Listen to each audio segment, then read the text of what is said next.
Mura naman nitong TV.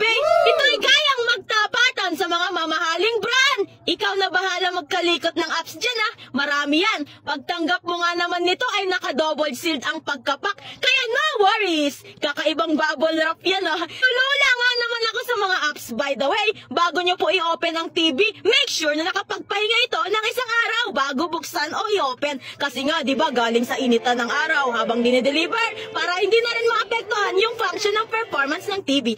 May kasama ng manual, bracket, papers, remote at etc. Itabi nyo lang po yan kung magkakaproblema ang TV mo para ma-warranty. Perfect recommendation sa bedroom nyo, sa sala, or sa space ng kung saan gusto nyo gamitin magkaraoke. Generic lang po ito pero so much goods na goods. Honest review, super linaw nito na talagang hindi ka manghinayang. Akala ko nga may scam ako, akala ko lang pala yun ha. Pero kung paano i-set up ito kasama ang TV bracket sa next video. Hurry up, just click the Google basket.